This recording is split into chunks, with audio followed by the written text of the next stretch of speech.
Hello guys, तो कैसे हैं आप लोग। आशा करता हूँ बहुत ही बढ़िया होंगे। तो फाइनली वन पीस का जो योनो आर्क है वो हो चुका है खत्म, जिसको देखने के बाद कई सारे जो सवाल है वो मन में जागते और कुछ सवाल के जो आंसर्स है वो अभी मिलने ही वाले हैं। क्योंकि अभी जो पता चल रहा है कि लूफी वर्सेस जो काइडो का जो फाइट है वो हो चुका है खत्म, जहाँ पे काइडो बहुत ही बुरी तरीके से लूफी से हार चुका है। जहाँ पे लूफी एक बहुत ही अवेकन स्टेट में जाते हुए बहुत ही ज़बरदस्त पावर को एक्सेस कर पा रहा था, जिसका मदद से काइडो को बहुत ही आसानी से हरा भी दिया लूफी ने। और इस फाइट के बाद काइडो का क्या हुआ वो अब तक रिवील नहीं हुआ है, पर यह तो ज़रूर पता है कि काइडो मरेगा नहीं, क्योंकि काइडो एक ऐसा कैरेक्टर है जिसने बहुत पावरफुल कैरेक्टर को डिफीट किया है। काइडो एक ऐसा कैरेक्टर है जिसको मरीन ने कई बार पकड़ के एग्जीक्यूट करने की कोशिश भी कर ली, पर फिर भी वो मरा नहीं, क्योंकि उसका जो बॉडी वो इतना ज़्यादा ड्यूरेबल है और इतना ज़्यादा पावरफुल है कि उसे डिफीट करना लगभग इम्पॉसिबल हो जाता है। पर हमारा जो मेन प्रोटैगनिस्ट है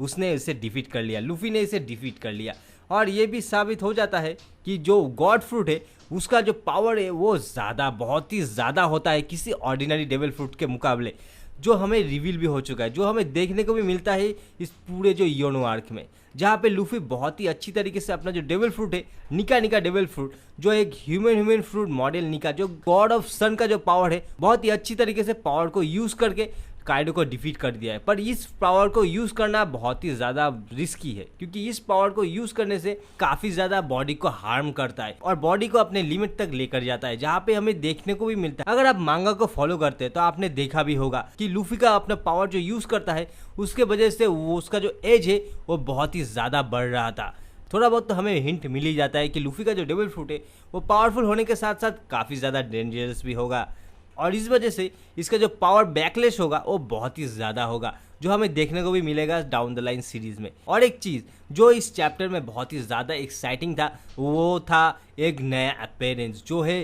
ग्रीन बुल का अपेरेंस, जो हमें पहले भी देखने को मिल चुका है। एक फर्स्ट लुक हमें देखने को मिला था जहाँ पे हमें पता चला वो 3-4 सालों से कुछ भी नहीं खाया है, जिससे ये बात तो थोड़ा बहुत तो हमें पता चल ही गया है कि ग्रीन बुल के पास एक ऐसा डेविल फ्रूट है जिसकी मदद से वो 2-3 साल से नहीं खाया है, फिर भी उसके बॉडी के ऊपर कोई भी रिस्ट्रेंट नहीं हुआ है, कोई भी हार्म नहीं हुआ है उसके बॉडी को। तो इसी चीज़ के ऊपर कई सारे थियरीज है, जहाँ पे बोला जाता है कि जो ग्रीन बुल है उसके पास एक फॉरेस्ट डेविल फ्रूट का पावर है, और जो अभी कंफर्म भी हो चुका है, जहाँ पे ग्रीन बुल अपने स्पाइन से एक फ्लावर निकाल के उड़ रहा है, जो देखने में भी काफ़ी ज़्यादा अजीब है। और इससे ये बात तो कंफर्म हो जाता है कि ग्रीन बुल के पास एक प्लांट बेस्ड कोई डेविल फ्रूट है, और कोई और डेविल फ्रूट क्यों, क्योंकि उसके पास है एक फॉरेस्ट डेविल फ्रूट, जो God of forest devil fruit है, जो एक बहुत ही ज़्यादा बिग रिवील है, जो एक बहुत ही इंपॉर्टेंट कैरेक्टर होने वाला है इस सीरीज का। और उसका जो पर्सनैलिटी है वो काफ़ी ज़्यादा मिलता है फुजीडोरा से, और ग्रीन बुल का जो एटीट्यूड है उसमें भी थोड़ा बहुत हमें हिंट मिल गया है कि वो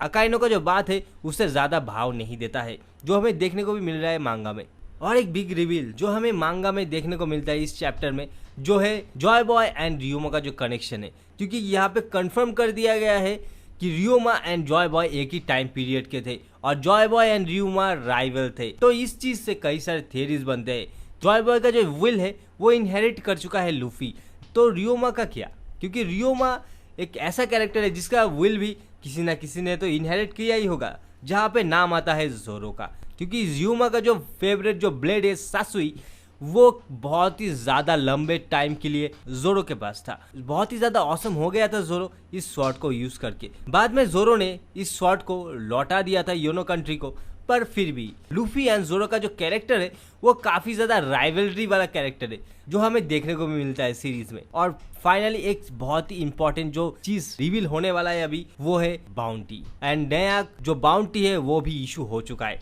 तो और इसमें पता चलता है कि नया एक एम्परर भी हमें इंट्रोड्यूस होगा इस सीरीज़ में, जहाँ पे लूफी जो है वो पहले से ही 5th एम्परर हो चुका है, पर नया एक एम्परर ज़रूर होगा क्योंकि ये रिवील हो चुका है। तो इसमें कई सारे कैरेक्टर्स आते हैं, जैसे बिग मॉम को डिफीट करने वाला लॉ एंड किड, जिसपे लॉ एंड किड एक बहुत ही पावरफुल कैरेक्टर है, जिन्होंने दोनों ने मिलके बिग मॉम को हराया था, जहाँ पे लगता है कि बिग मॉम को हराने की वजह से जो लॉ एंड किड में से कोई एक न्यू एम्परर होगा। तो आपको क्या लगता है कि कौन होगा, लॉ या किड? जहाँ पे मुझे लगता है कि न्यू एम्परर होगा ट्रफर्कर लॉ। लॉ का जो पावर है वो काफ़ी ज़्यादा डैमेज देता है किसी भी कैरेक्टर को, इसीलिए मुझे लगता है कि लॉ का जो इन्फ्लुएंस होगा वो ज़्यादा होगा, एंड लॉ जो है वो 5th एम्परर हो सकता है। आपको क्या लगता है? और नया जो बाउंटी है वो भी इशू हो चुका है, जहाँ पे कई सारे एज्यूम कर रहे हैं कि लूफी का जो बाउंटी है वो काइडो से ज़्यादा होगा, पर मुझे ये नहीं लगता, क्योंकि काइडो एक ऐसा कैरेक्टर है जिसका बाउंटी बहुत ही ज़्यादा है और लूफी का बाउंटी बहुत ही कम, और लूफी इतना ज़्यादा बाउंटी बाउंस नहीं कर सकता, और ऐसा नहीं हो सकता है कि लूफी का जो बाउंटी है वो काइडो से ज़्यादा हो। हाँ, लूफी ने काइडो को हरा दिया, पर फिर भी काइडो का जो बाउंटी है वो ज़्यादा ही रहेगा। शायद फ्यूचर में ये ज़रूर बढ़ेगा, पर अभी तो मुझे नहीं लगता कि काइडो का जो बाउंटी है वो लूफी से कम होगा। आपको क्या लगता है कि कौन ऐसा न्यू एम्परर होगा, किसका बाउंटी सबसे ज़्यादा होगा? रियोमा का जो विल है वो जोरो इनहेरिट करेगा कि नहीं? और वीडियो अगर अच्छा लगे तो लाइक सब्सक्राइब दबा के कीजिएगा, बोलने की ज़रूरत शायद नहीं होगी। Bye bye.